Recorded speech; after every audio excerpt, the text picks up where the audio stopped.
वैसे जरूरी नहीं, पर वीडियो को लाइक या डिसलाइक जरूर कर दिया करें। इस मूवी का नाम है गोल्डन स्पाइडर सिटी 2022। कहानी की शुरुआत 1978 से हुई, जहां एक औरत हमें दिखाई गई जो एक पुतले को अपना हस्बैंड मानकर एक ताबूत में बंद कर रही होती है। उसका बेटा जो अभी छोटा ही था, उस बच्चे का नाम सीमा कॉन्ग था। दरअसल जब सीमा कॉन्ग बहुत ही छोटा था, इन्हीं कुछ महीनों का, तो उसके डैड अपनी रिसर्च टीम के साथ एक मिशन पर गए। इस मिशन में वो कोई कीमती चीज खोजने अंडरग्राउंड बनी एक दुनिया में गए, पर आज तक वो वापस लौट कर नहीं आई। यही वजह है कि उसकी मॉम ने समझ लिया कि वो मर गए हैं और उन्हें पुतला समझकर दफन कर दिया। अब यहाँ से सीन शिफ्ट होकर जाता है 22 साल बाद, जहाँ सीमा कॉन्ग अब बड़ा हो गया था। वो और उसका बॉडीगार्ड एक केव गार में थी, जो यहाँ एक कीमती मोती को ढूंढने आई थी। पर सीमा कॉन्ग अपनी मर्जी से नहीं आया था, बल्कि उसे जबरदस्ती यहाँ पर भेजा गया था। दरअसल उसके दोस्त को एक खतरनाक आदमी जो एक गुंडा है, उसने अगवा करके अपने पास बंदी बनाया हुआ है। उस गुंडे का नाम श्यांग था। उसने सीमा कॉन्ग से ये शर्त रखी थी कि अगर तुम वो मोती मुझे लाकर दोगे तो मैं तुम्हारे दोस्त को छोड़ दूंगा। ये गार्ड भी उसी ने भेजा ताकि वो भाग न जाए। गार्ड के सर पर कैमरा लगा हुआ था, जिसकी मदद से श्यांग सब देख पा रहा था। ये जगह सीमा कॉन्ग को खतरनाक लगी, इसीलिए वो रुक जाता है, पर गार्ड जबरदस्ती उसे आगे बढ़ने का कहता है। एक जगह जब ये रुके तो सीमा कॉन्ग को दीवार पर कुछ लिखा हुआ दिखता है। जैसे उसने उस जगह पर हाथ लगाया, अचानक जमीन नीचे की तरफ जाने लगी। ये लोग उसके ऊपर खड़ी थी, इसीलिए काफी फिट नीचे आ जाते हैं। यहाँ उन्हें एक ताबूत दिखा। जैसे ही उसके पास आई, ताबूत पर भी कुछ लिखा हुआ था, पर वो किसी और जुबान में था, इसीलिए सीमा को समझ नहीं आती। वो अपने दोस्त से पूछने लगा,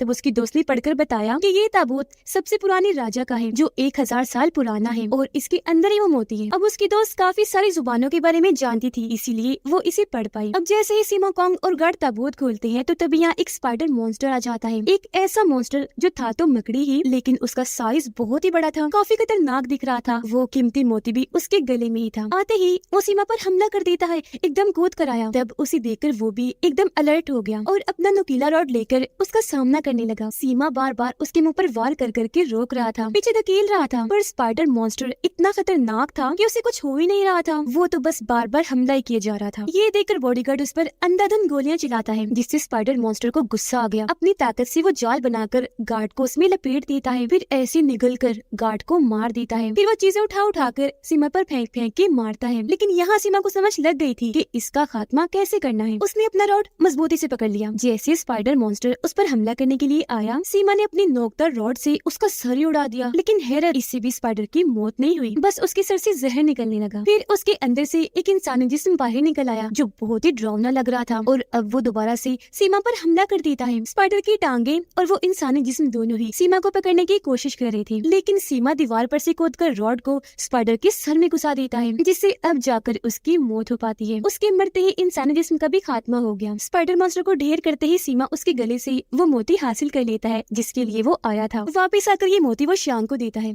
तब श्यांग उसे बताता है कि ये मोती दरअसल एक शहर जिसका नाम गोल्डन सिटी है, वहाँ जाने की चाबी है, जो एक खास किस्म का शहर है, क्योंकि वहाँ जाकर हम जितने चाहे अपनी उम्र बढ़ा सकते हैं, और तो और कोई ऐसी बीमारी जो ठीक नहीं हो रही, उसका इलाज भी वहाँ से ढूंढ सकते हैं। असल में श्यांग को कैंसर था, तो वो गोल्डन सिटी जाकर अपनी बीमारी ठीक करना चाहता था, और अब वहाँ जाने की चाबी उसके पास आ भी गई, मोती की सूरत में। अब श्यांग सीमा को एक ताबूत दिखाते हुए बताता है कि ये हमें कुछ दिन पहले समंदर किनारे मिला। जब ये सारे बात कर रही थी, तो ताबूत की तरफ से उनका ध्यान हट गया। तब उसमें रखी लाश उठ जाती है, जो सफेद कपड़े से लिपटी हुई थी। अब श्यांग सीमा को कहने लगा कि गोल्डन सिटी तुम जाओगे, पर जब उसने मना किया तो श्यांग के गार्ड ने उस पर गन तान दी। बदले में सीमा भी उस पर गन तान देता है। तब श्यांग अपने गार्ड को गन नीचे करने का कहकर सीमा को समझाने लगा, भाई लड़के, तुम क्यों नहीं जाना चाहते वहाँ? क्या तुम्हें अपने डैड को नहीं ढूंढना, जो रिसर्च टीम के साथ गई थी खोज करने और वापिस नहीं आई? बेटा, तुम्हारे डैड वहीं गए थे, तो जाओ मेरा भी काम कर दो और अपने डैड को भी ढूंढ लाओ। पर गुस्से में सीमा ये कहकर मना कर देता है कि नहीं, मैं नहीं जाने वाला, और रही बात मेरे डैड की, वो नहीं है। तभी अचानक ताबूत वाली लाश नीचे गिर गई, जिसकी आवाज सुनकर जब सबने पीछे मुड़कर देखा तो वो काफी डर गई। इस चीज का फायदा उठाकर सीमा अपनी दोस्त का हाथ पकड़ता है और सबको गन दिखाकर वहाँ से भाग जाता है। पर उस लाश ने जो सफेद कपड़ा पहना हुआ था, उसका टुकड़ा सीमा की पैंट में फंस गया। सीमा जैसे ही भागा, लाश भी उसके साथ ही चली गई और उसके घर आ गई। सारी सूरत हाल की वजह से सीमा काफी डर गया। वो सीधा पुलिस ऑफिसर के पास जाकर सब कुछ बता देता है। लेकिन जब पुलिस ऑफिसर सीमा के साथ उसके घर आई छानबीन करने, तो वो ये देखकर काफी हैरान रह गया कि वहाँ तो कोई भी कपड़े में लिपटी लाश नहीं है। वहाँ बस एक लड़का और सीमा की दोस्त बैठी थी। दरअसल उसकी दोस्त ने लाश पर से कपड़ा हटा दिया था और उसके अंदर से वो लड़का निकला जो अभी उसकी दोस्त के साथ बैठा था।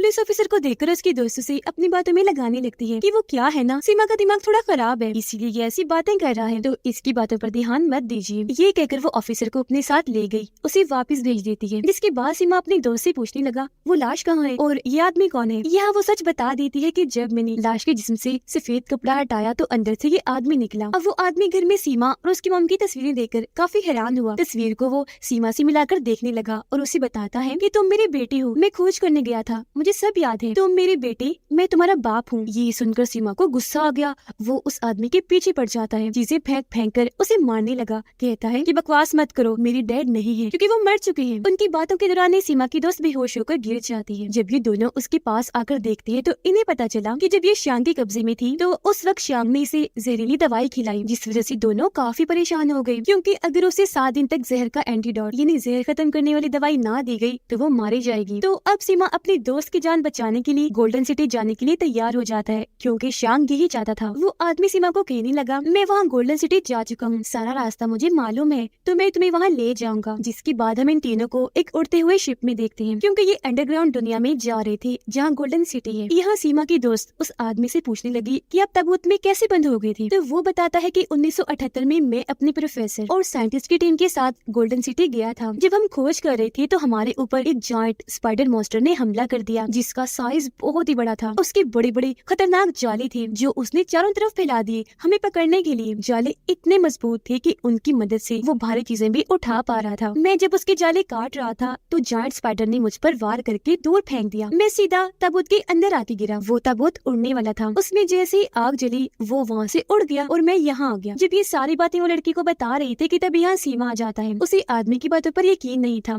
गुस्से में वो पूछने लगा आप एक बात बताएं, जब आप वहाँ गए तो इस फिल्म के डायरेक्टर बन के गए या डिटेक्टिव पुलिस ऑफिसर जो तुम जाले काट रहे थे? जिस पर वो उसे बताते हैं कि मैं कोई झूठ नहीं बोल रहा, तुम इसे फिल्म समझ रहे हो, जबकि मैं सच कह रहा हूँ, मैंने ये सब कुछ देखा था गोल्डन सिटी में। तभी इनके सामने घने काले बादल आ गए, जिसे देखकर पहले तो ये परेशान हो गई, पर शिप की उड़ान तेज करके जैसे तैसे वहाँ से बाहर निकल आते हैं। फिर एक जगह पर आकर बारी बारी कूद जाते हैं। अब सीमा और उसकी दोस्तों नीचे जमीन पर आ गई थी, पर वो आदमी नहीं, क्योंकि उनका बैग पेड़ पर अटक गया था और वो वहाँ लटक गए थे। सीमा उसे बताता है अरे भाई जरा अपने साइड में तो देखो, सांप बैठा है। आदमी ने जैसे साइड में देखा वहाँ सच में सांप था। वो डंक मारने के लिए जैसे ही आगे बढ़ा आदमी काफी डर गया, सीधा नीचे आकर गिरता है और अब वो भी इनके पास आ गया। इससे पहले वो आगे बढ़ते यहाँ पर बहुत सारे लोग आ जाते हैं जो इन्हें खतरनाक समझकर अपने अपने हथियार इनकी तरफ कर देते हैं। उनके जिस्म पर एक ही तरह के निशान देकर वो आदमी समझ गया कि ये एक कबीला है जो उस राजा के लोग हैं जिन्हें मरे हुए 1000 साल हो गए हैं। ये लोग दोनों पर हमला करने ही वाले थे कि तब यहाँ सीमा की दोस्त आ गई। उसने इस कबीले पर गन तानी हुई थी, जिसे देख वो सारे यहाँ से भाग गए। अब जब ये आगे बढ़े तो आदमी का पैर एक पेड़ की जड़ में अटक गया और ऐसा होते ही उस जगह से काला धुआं उठना शुरू हो जाता है। ये पेड़ बहुत ही पुराना और बड़ा था। वहाँ बड़ी सी केव जैसी जगह भी बनी हुई थी, जिसके अंदर जैसे वो आदमी गया बताता है कि यहाँ एक रास्ता है नीचे, तुम लोग भी आ जाओ। तब सीमा और उसकी दोस्त ऐसे करते हैं। अंदर जाकर ये काफी नीचे बड़ी सी केव में आ गई, जहाँ की दीवारों पर कुछ न कुछ लिखा हुआ था। सीमा की दोस्त एक दीवार पर लिखी हुई लाइन पढ़ के सुनाती है कि आगे गोल्डन सिटी जाने का रास्ता है। जो भी गोल्डन सिटी में आता है वो वापस नहीं जा पाता, क्योंकि वहाँ पर बहुत सारे स्पाइडर मॉन्स्टर हैं और उनका लीडर जायंट स्पाइडर मॉन्स्टर। अब ये तीनों एक कैप्सूल खाते हैं ताकि अंडरग्राउंड के माहौल का असर इनके जिस्म पर ना पड़े और ये मारे ना जाएं। थोड़ा आगे बढ़ने पर इनके सामने एक दरवाजा आया, जिसके खुलते ही जब ये अंदर आए तो वहाँ एक मूर्ति पड़ी हुई थी। सीमा की दोस्त बताती है कि ये मूर्ति नहीं बल्कि दरवाजा है। इसके सीने पर जब तुम हाथ लगाओगे तो ये रास्ता खुल जाएगा। उसकी बात सुनकर सीमा ने ऐसा ही किया। उसके सीने पर हाथ लगाते ही सच में दरवाजा खुल गया और ये अंदर आ गई। यही हमें शांग और उसके लोग दिखाए जाते हैं जो सीमा का पीछे करते करते यहाँ आ गए थे। अब उन लोगों के अंदर आने पर एक और दरवाजा सामने आ गया, जिसके अंदर जैसे सीमा वो मोती रखता है दरवाजा खुल गया और ये लोग उसके अंदर आ गए। उस जगह को देखकर सभी की आंखें खुली की खुली रह जाती है, क्योंकि यहाँ पर बहुत सारी कब्रें थी। यहाँ एक जगह कुछ लिखा हुआ था, उसे पढ़ के सीमा की दोस्त बताती है कि यहाँ टोटल 9 मूर्तियाँ हैं, जबकि 10 होनी चाहिए। इसका मतलब 10वीं मूर्ति कहीं पर छुपी हुई है। ये सुनकर सीमा एक स्कैनर चीजों को ढूंढने वाली डिवाइस निकालता है और ये लोग 10वीं मूर्ति का पता लगवा लेते हैं जो यही ऊपर ही थी। वो आदमी एक कब्र के पास आता है, उस पर एक चेहरा बना हुआ था। आदमी उन्हें बताता है कि हमें इसके मुँह में खून डालना चाहिए, क्योंकि ऐसा करने से गोल्डन सिटी का दरवाजा खुल जाएगा। पर सीमा कॉन्ग उसकी बात ना मानकर कोई आम सा लिक्विड ही उसके मुँह में डाल देता है। ऐसा करते ही एक ताबूत ऊपर आ गया। जब ये लोग ताबूत का ढक्कन हटाकर देखते हैं तो वहाँ काफी लंबी केव गार्ड थी जो बहुत नीचे जाकर थी, बेहद डरावनी लग रही थी। वो उसे देख ही रहे थे कि तभी यहाँ कूदकर एक स्पाइडर आया जो इन पर हमला कर देता है। जैसे जैसे वो इनके पास आ रहा था उसका साइज बढ़ता जा रहा था। उसकी जिल्द काफी अजीब थी, हरे रंग की नोकदार कांटों वाली। स्पीड तो इतनी तेज थी कि सेकंड्स में ही वो तीनों पर बारी बारी हमला किया जा रहा था। हालांकि सीमा भी उसका सामना करता है, रॉड से उसे पीछे धकेलता है और उसके पेट पर भी कई बार वार करता है, लेकिन स्पाइडर मॉन्स्टर को कुछ नहीं होता। अब जो आदमी था ये सब देखकर वो सीमा की मदद करता है। सीमा स्पाइडर के अंदर जोर से अपना रॉड घुसा देता है और ये दोनों उसकी टांगों को पकड़कर घसीटते हैं, जिससे अब जाकर उसकी मौत हुई। लेकिन हम देखते हैं कि स्पाइडर के मरते ही यहाँ पर और भी कई सारे स्पाइडर्स आ जाते हैं इन पर हमला करने के लिए। ये तीनों काफी डर गए, फौरन भागते हैं, पर क्योंकि स्पाइडर्स की तादाद काफी ज्यादा थी और साइज भी उनका बहुत बड़ा था तो वो इनका रास्ता रोककर चारों तरफ से घेर लेते हैं। इससे पहले वो इन्हें मारते यहाँ पर शांग की टीम आ गई जो स्पाइडर्स पर अंधाधुंध गोलियां चलाने लगती हैं। इनमें से कुछ स्पाइडर्स गोलियां लगने से मारे भी गए, पर कुछ तो कूदकर गार्ड्स पर हमला करके उठा के दूर फेंक रहे थे और इस तरह से बहुत से लोगों की जान चली गई। इसके बाद शांग जब वहाँ आया तो उस आदमी को देखकर काफी हैरान रह गया। पूछने लगा, अरे क्या तुम सच में जिंदा हो? अपनी आंखों से गोल्डन सिटी की नई जिंदगी का सबूत देखकर उसे भी यकीन हो गया कि हाँ सच में यहाँ इंसान अपनी जिंदगी लंबी करके नई जिंदगी पा सकते हैं। दरअसल उसने भी पहचान लिया था कि ये सीमा के डैड है, इसीलिए अब हम भी उन्हें सीमा के डैड ही बुलाएंगे। फिर सीमा शांग को कहता है कि तुमने मेरी दोस्त को जो जहर दिया था उसका एंटीडोट दो ताकि हम उसे बचा लें, पर वो मना कर देता है ये कहते हुए नहीं, एक शर्त पर, पहले तुम मुझे गोल्डन सिटी का रास्ता बताओ। जिसे सुनकर सीमा के डैड उन्हें गलत रास्ता बता देते हैं, जिसके बाद शांग और उसकी गार्ड उसी रास्ते की तरफ बढ़ने लगे। जिस चीज का फायदा उठाकर सीमा, उसकी दोस्त और उसके डैड ताबूत वाली केव में कूद जाते हैं, पर जाते जाते सीमा को एक जादुई रस्से की मदद से शांग की जेब से वो एंटीडोट हासिल करने में कामयाब हो जाता है। जब तक इस बारे में शांग को पता चला देर हो गई क्योंकि ताबूत का दरवाजा बंद हो गया था। तीनों जब केव से कूदकर नीचे जा रही थी तो एक जगह पर आकर अटक जाते हैं। सीमा के डैड बताने लगे कि हमें यही रोक के नहीं रहना बल्कि और नीचे जाना चाहिए, पर सीमा उनकी बात मानने से मना कर देता है, ये कहती हुए कि नहीं, अगर हम और नीचे गए तो मारे जा सकते हैं। पर उसकी बातों को नजरअंदाज करके उसके डैड नीचे कूद गए जहाँ पानी था। उनके पीछे फिर सीमा और उसके दोस्त को भी कूदना पड़ा। ये गोल गोल झरने में घूमते हुए एक बहुत बड़ी नदी में आकर गिरे। आगे जब ये बढ़े तो दूसरी दुनिया में आ जाते हैं। नदी से निकलकर ये जंगल के रास्ते ही आगे बढ़ रहे थे, जहाँ बीच में उसके डैड सीमा को पकड़ के उसकी मोम के बारे में पूछते हैं कि वो कहाँ है, ठीक है ना। जिससे सीमा को गुस्सा आ गया। वो कहता है कि तुम 22 साल तक हमसे दूर रही, तुम्हें हमारी जरा याद नहीं आई। अगर तुम वाकई मेरे डैड हुए तो मैं तुम्हें कभी कबूल नहीं करूंगा। अगर तुमने जबरदस्ती हमारी जिंदगी में घुसने की कोशिश की तो मैं तुम्हें मार डालूंगा। जो सुनकर उसके डैड को काफी बुरा लगा। आगे बढ़कर एक अजीब सी जगह पर आ गई जहाँ बहुत सारे बड़े बड़े मशरूम्स के पेड़ थे। तभी सीमा के डैड एक अजीब से पौधे को देखते हैं जो एक लाश को अपने साथ ले जा रहा था और ये लाश भी सफेद कपड़े में लिपटी हुई थी और उसके ऊपर जाली लगी हुई थी। ये देखकर सीमा के डैड कूदकर उस लाश को पकड़ लेते हैं, जबकि सीमा अपने चाकू से उस पौधे को काट देता है। जब ये लोग कपड़ा फाड़कर उस लाश को देखते हैं तो सीमा के डैड रोने लगे,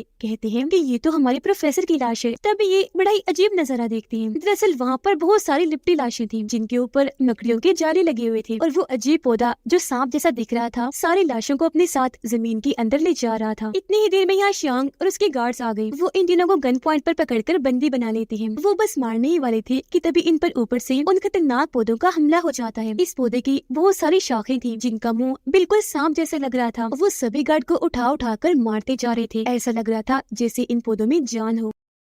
एक गार्ड सीमा से लड़ने लगा। वो उसे मार ही देता कि तभी यहाँ एक पौधा आकर उसे पूरा ही अपने अंदर समा लेता है और फिर उठाकर अपने साथ ले गया। अपनी जान बचाकर सीमा और उसकी दोस्त जैसे भागे पौधों ने इन पर भी हमला कर दिया। वो दोनों को पकड़ लेता है, अपनी शाखों में जकड़कर ले जा ही रहा था कि तभी सीमा के डैड उस पौधे को काट कर दोनों की जान बचा लेते हैं। इस मौके का फायदा उठाकर शांग सीमा के डैड को अपने साथ ले जाता है, जिसके बाद उसकी दोस्त सीमा को समझाती है कि वो तुम्हारे डैड है सच में, जब तो उन्होंने तुम्हारी जान बचाई। पर वो इस बात पर भी यकीन नहीं करता। आगे जब वो बड़ा तो उसे एक डायरी मिली जिस पर लिखा था कि 1978 में एक आदमी अपनी साइंटिस्ट टीम के साथ यहाँ गोल्डन सिटी आया था, पर उन पर जायंट मॉन्स्टर का हमला हुआ। मॉन्स्टर के वार से वो आदमी ताबूत के अंदर गिरा और इस गोल्डन सिटी से निकलकर यहाँ से बाहर आ गया। वो क्योंकि महफूज कपड़े में लिपटा था, यही वजह है कि उसकी उम्र नहीं बढ़ी। ये पढ़ के सीमा को शक हुआ कि कहीं वो आदमी ये मेरे डैडी तो नहीं जो अभी मेरे साथ है। अब हम सीमा के डैड और शांग को देखते हैं जो आखिरकार गोल्डन सिटी आ ही गए थे और यहाँ आकर शांग और उसके लोग बहुत खुश थे। यहाँ शांग उसके डैड को पकड़ करके पूछता है कि बताओ यहाँ आकर तुमने ऐसा क्या किया जो तुम बच गई, तुम्हें नई जिंदगी मिली और तुम्हारी उम्र भी नहीं बढ़ी। लेकिन वो कुछ नहीं बताते, जिस बात से श्याम को गुस्सा आ गया और वो उसे पीटने लगा। पर तभी यहाँ सीमा आ जाता है जो सभी गार्ड पर हमला करके उन्हें मार देता है। वो फिर श्याम से भी लड़ता है, उसे पकड़कर अपने डैड की जान बचा लेता है, क्योंकि डायरी पढ़ के अब उसे भी यकीन आ गया था कि यही मेरे डैड है। पर श्याम खुद को छुड़ाकर सीमा को ही पकड़ के उसका गला अपने कोने से दबाने लगता है। सीमा मरने वाला था कि तभी यहाँ उसकी दोस्त आ गई। हालांकि वो अपनी दोस्त को आवाज लगाता है पर वो नजरअंदाज करके आगे बढ़ जाती है। अपने बेटे को मरता हुआ देखकर सीमा के डैड उठे, श्याम पर हमला कर देती है और इस तरह से दोनों बाप बेटे की जान बच गई। अब सीमा की दोस्त एक जगह पर आकर अपने हाथ से एक मशीन को ऑन करती है और दुआ मांगने लगी। जहाँ तभी सीमा और उसके डैड के सामने एक 3D वीडियो चलने लगी, जो देखकर उन्हें पता चला कि एक एलियन स्पेसशिप गोल्डन सिटी से टकरा गई थी, जिससे गोल्डन सिटी और वो स्पेसशिप यहाँ आ गई, जबकि बाकी सारे स्पेसशिप्स इधर उधर गिर गए। तभी यहाँ वही जायंट स्पाइडर मॉन्स्टर आ जाता है, जिसके सामने सीमा की दोस्त घुटनों के बल बैठकर दुआ करने लगी। ये देखकर सीमा को याद आता है कि मेरी दोस्त के जिस्म पर भी बिल्कुल वैसा ही निशान था जैसा राजा के लोगों के जिस्म पर था, यानी कबीले के उन लोगों पर जिन्होंने इन्हें पकड़ लिया था। ये देख वो समझ गया था कि मेरी दोस्त ने मुझे धोखा दिया, वो भी इन सब के साथ ही मिली हुई थी। अभी वो ये सोच ही रहा था कि तभी वो जायंट स्पाइडर मॉन्स्टर उसकी दोस्त पर हमला करके ऐसे ही निकल जाता है। अब यही श्याम को भी होश आ गई। वो जैसे उठा, स्पाइडर मॉन्स्टर उस पर भी हमला करके अपने जलों में जकड़ लेता है और फिर उसे भी खा जाता है, जिसके बाद वो सीमा के डैड के पीछे पड़ गया। इससे पहले वो उन्हें मारता